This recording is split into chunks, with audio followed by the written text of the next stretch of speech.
আসসালামু আলাইকুম। আমি ডাক্তার মেহেদী আবু তালহা, চর্ম, যৌন ও অ্যালার্জি রোগের চিকিৎসক। আজকে আমরা আম মেয়েদের সেক্সুয়াল প্রবলেম নিয়ে কথা বলবো। সাধারণত সেক্সুয়াল প্রবলেমগুলো ছেলেদেরই হয়ে থাকে।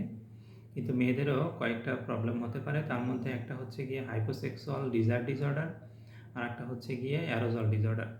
অর্থাৎ একটা হচ্ছে মেয়েদের সেক্সুয়াল কোনো ইচ্ছা থাকে না, আরেকটা হচ্ছে ইচ্ছা থাকলেও মেয়েরা এক্সাইটেড হয় না যখন সহবাস করে। তো আমরা প্রথমে কথা বলবো যে হাইপোসেক্সুয়াল ডিজায়ার ডিসঅর্ডার যেটা, অর্থাৎ একটা মেয়ের সারা জীবন অথবা বছরের বিভিন্ন সময়ে তার সেক্সুয়াল কোনো ইচ্ছা থাকে না, অর্থাৎ ডিজায়ার থাকে না। এক্ষেত্রে দেখা যায় যে হাজব্যান্ড যত যাই করুক, সে হচ্ছে গিয়ে কোনোভাবেই সহবাসের প্রতি আকৃষ্ট হচ্ছে না বা আকৃষ্ট করা যাচ্ছে না। এটা হচ্ছে বিভিন্ন ধরনের কারণ থাকে। বেশিরভাগ কারণগুলো হচ্ছে মেন্টাল কারণ থাকতে পারে, ফিজিক্যাল সমস্যা থাকতে পারে। এখন মেন্টাল বা মানসিক সমস্যা যেটা, সেটা হচ্ছে গিয়ে পারিপার্শ্বিক আমাদের যে পরিবেশ, এইসব কারণে সাধারণত হয়ে থাকে। যে তার পরিবেশ ভালো না, অথবা তার হাজব্যান্ডকে পছন্দ না, অথবা হচ্ছে জোর করে বিয়ে হয়েছে। এগুলো হচ্ছে গিয়ে মেন্টাল সমস্যা, অথবা যে বাসায় থাকে সেই বাসায় কোনো সমস্যা আছে, এইসব সমস্যা। আর ফিজিক্যালের মধ্যে কিছু হরমোনাল সমস্যা থাকে। আমরা সেই হরমোনাল সমস্যাগুলো আইডেন্টিফাই করে যদি মনে হয় যে এই হরমোনের সমস্যা আছে, তাহলে তাকে সেই হরমোনের চিকিৎসা দিলে সে ভালো হয়ে যায়। আর যদি পরিবেশের সমস্যা থাকে বা পারিপার্শ্বিক সমস্যা থাকে যেটা মেন্টাল কজ, তখন সেই পারিপার্শ্বিক সমস্যার সমাধান করলে বা হাজব্যান্ডের সাথে বনিবনা হয় না, এইসব মেনটেন ঠিক করে দিলে তখন সেটা ঠিক হয়ে যায়। আর একটা হচ্ছে গিয়ে অ্যারোসল ডিসঅর্ডার, অর্থাৎ ফিমেল বা ওয়াইফ যখন উত্তেজিত হয় না, দেখা যাচ্ছে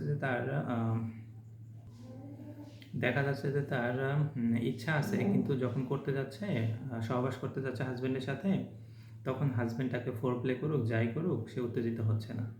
এটারও আবার দুইটা কারণ থাকে, একটা হচ্ছে মানসিক কারণ, আর একটা হচ্ছে গিয়ে শারীরিক কারণ। মানসিক কারণের মধ্যে দেখা যায় যে সেই একই কথা, যে পারিপার্শ্বিকতা বা হাজব্যান্ডের সাথে বনিবনা না হওয়া, এইসব কারণে সে বা ঝগড়াঝাটি, কোনো কিছু না পাওয়া, এইসব কারণে সে উত্তেজিত হয় না। অথবা তার হচ্ছে গিয়ে যে ফিজিক্যাল ব্যাপারটা, অর্থাৎ যৌনাঙ্গ যেখানে আছে সেটা উত্তেজিত হচ্ছে না, সেখান থেকে ঠিকমতো লুব্রিকেশন হচ্ছে না বা পিচ্ছিল হচ্ছে না বা ড্রাই থাকছে, এইসব একটা ব্যাপার থাকে। তো এইসব সমস্যাগুলো আসলে দেখা যায় যে আমরা পুরুষরা বা আমরা হাজব্যান্ডরা এগুলো ফাইন্ড আউট করি না, খুঁজে বের করি না, বা আমরা কখনো জানারও চেষ্টা করি না যে আসলে কোথায় সমস্যা তোমার, কেন এরকম হচ্ছে, আমাকে খুলে বলো। দেখা যাচ্ছে যে আমাদের ওয়াইফ যদি আমাদের সেক্সুয়াল পারফরমেন্সে সাহায্য করতেছে না, তখন আমরা তাকে খুব বকাঝকা করি। ইভেন কিছু হাজব্যান্ড তো গায়ে হাত তোলে। তার মেন্টাল কন্ডিশন, শারীরিক কন্ডিশন না শুনেই আমরা সহবাস করতে চাই।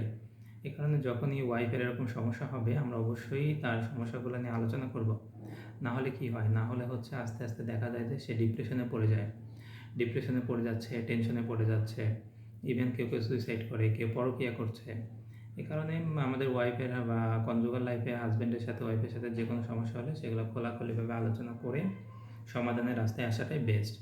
যদি দেখা যায় যে নিজেরা সমাধান করতে পারছি, তাহলে তো সবচেয়ে ভালো। যদি সমাধান নিজেরা করতে না পারি, তখন আপনি চিকিৎসকের পরামর্শ নিতে পারেন।